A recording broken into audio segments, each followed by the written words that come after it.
Hey, so number four. I'm going to call this one the day the 90s fever dream peaked. Spoiler alert, that day was June 21st, 1997. So to back up a little bit, the 90s, from my point of view, all just my opinions, I don't feel like the 90s culturally started until about 1992. They didn't start in 1990. When you look at the music that was going on, 1990, some of the big rock albums that came out that year: Extremes, Pornograffiti, Razor's Edge by AC/DC. 91, you had Use Your Illusion 1 and 2 by Guns N' Roses, Metallica Black Album, No More Tears from Ozzy, and Countdown to Extinction from Megadeth wasn't even until 92. So when you think of kind of the cutoff between the 80s and 90s, as cliche as it might sound, I really think it is Smells Like Teen Spirit when that came out. I was watching a documentary, and Fat Mike from NoFX said that everybody knows where they were the day they heard Smells Like Teen Spirit the first time. And I guess I kind of rolled my eyes when I heard it at first, because I'm just completely immune to that song. I've heard it so many times, I don't get any feeling from it. Between that or Jeremy by Pearl Jam or Been Caught Stealing by Jane's Addiction, these songs mean absolutely nothing to me. I've just heard them so many times that it's just like oxygen I breathe. I don't. It has no bearing. I don't even notice it when it plays. So, but then I thought about it, and I totally know exactly where I was when I heard the Smells Like Teen Spirit for the first time. I was in a car with my parents somewhere between Hico and Hamilton, Texas. I remember where the sun was in the sky. I also don't specifically remember getting my high school diploma. Something about that song made me like Prairie Dog. So it's like, I heard the and when the guitar kicked in, I was like, what is this? Who is this? And I don't know why. I don't know why. I guess just from being overplayed, why that wore off. But yeah, the first time I heard that, I was like, oh my God. And, I feel like the day that came out, Skid Row was probably still playing arenas. And a year later, they were probably thinking about getting jobs at UPS. It was such a like seismic shift. So fast forward to 1997. By then, the 90s are in full swing. So much so that like the airwaves have been taken over by a whole other like second group of bands. I feel like 97, your typical top 40 radio station would be playing Foo Fighters, Our Lady Peace, Third Eye Blind, Matchbox 20, Smash Mouth. That's like what was going on then. Actually, for me at the time, I thought I was way too cool to be listening to any of that for the most part. Not necessarily true, but that's what I thought. And, but yeah, so 1997, the 90s were in full swing. So at the same time that was going on musically, you also had the cultural phenomenon of Blockbuster Video. And for anyone under 40, I think it's hard for them to get the cultural significance of that, because, Friday night especially, that was always an option. It's like now you have the option to stay home and do the Netflix thing. Blockbuster was that, but there was an added level of adventure because you weren't sure you were going to get the movie that you wanted to get. So if the new Die Hard or whatever, came out, when you went to Blockbuster, you had to be able to pivot in case, the 20 boxes that they had for that, somebody had already grabbed it. And there was an added level of competition. I'm going to get this movie, not you. So it's much better now that we have all these things readily available, but there was a certain added adventure to that. So Blockbuster was a huge deal, and I think everybody has fond memories of it. And I was at a Blockbuster sometime in the spring of 1997, and I saw a big ad in there for 2 concerts that were going to be going on between Dallas and Denton, Texas, at the new Texas Motor Speedway. For one, I didn't know that there was a Texas Motor Speedway being built. I didn't know anything about auto racing, so I didn't know just how big of a place that was. But basically, it said that one Saturday there's going to be a concert called Countryfest, and the next weekend on Saturday there's going to be one called Rockfest, and it had the lineups. I actually have a cheat sheet over here. Countryfest was Vince Gill, Leanne Rimes, Brian White, Neil McCoy, Travis Tritt, Randy Travis, Charlie Daniels, Hank Williams Jr., and Winona Judd. And then next Saturday was Rockfest, which would be Bush, No Doubt, Counting Crows, Matchbox 20, Third Eye Blind, Collective Soul, Jewel, The Wallflowers, Sugar Ray, and Paula Cole.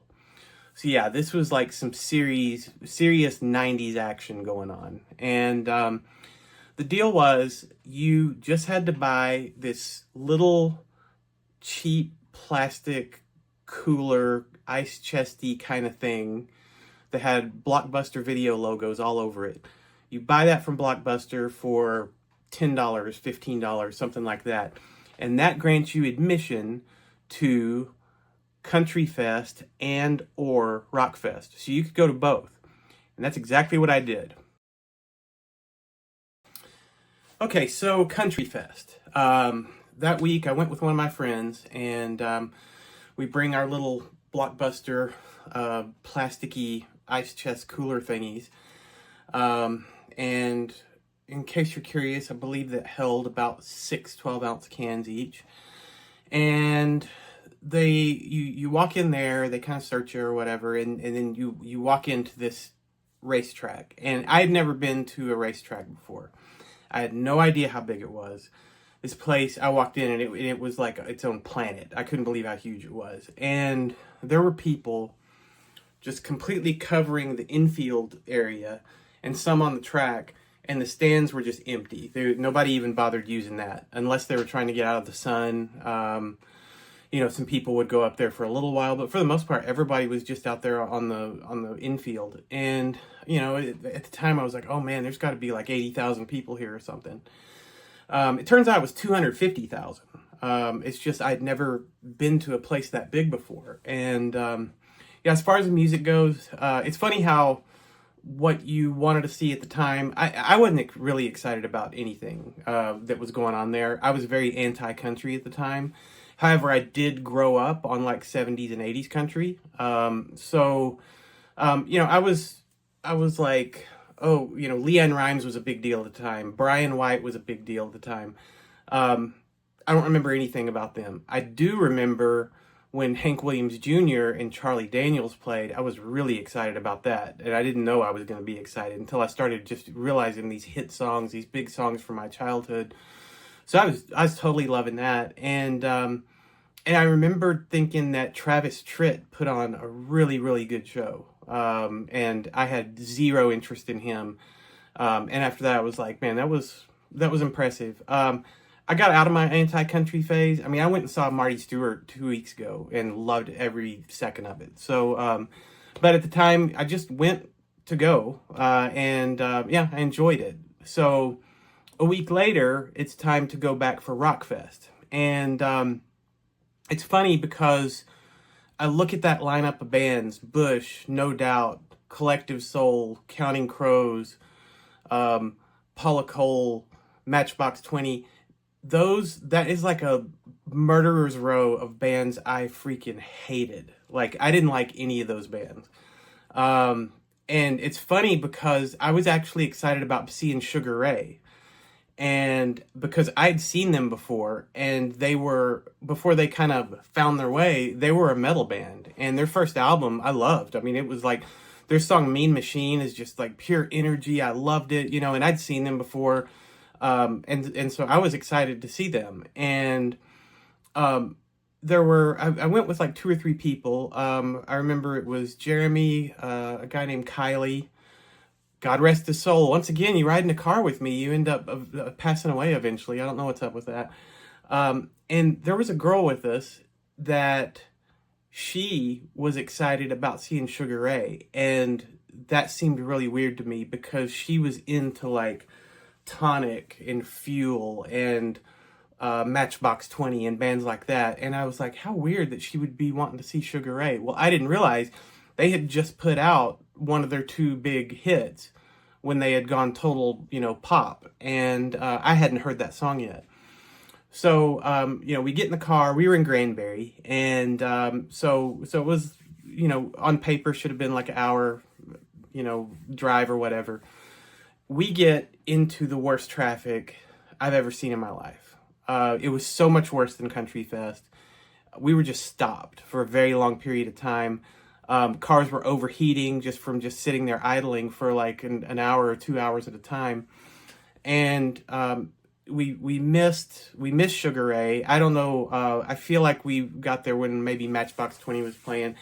I didn't really care. It's just like I just wanted to go for the scene and see what was going on. And I'd had fun at Countryfest. And a strange thing, and I don't know how somebody talked me into this, we'd only been there for a band or two, and I think it was Kylie was like, hey, I'm hungry, let's go get something to eat.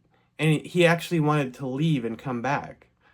And for some reason, I said, okay, let's do it. And so we drove one exit down on I-35 and went to Subway and had a sandwich. And then got back in traffic, and it took us another 3 hours to get back into the concert.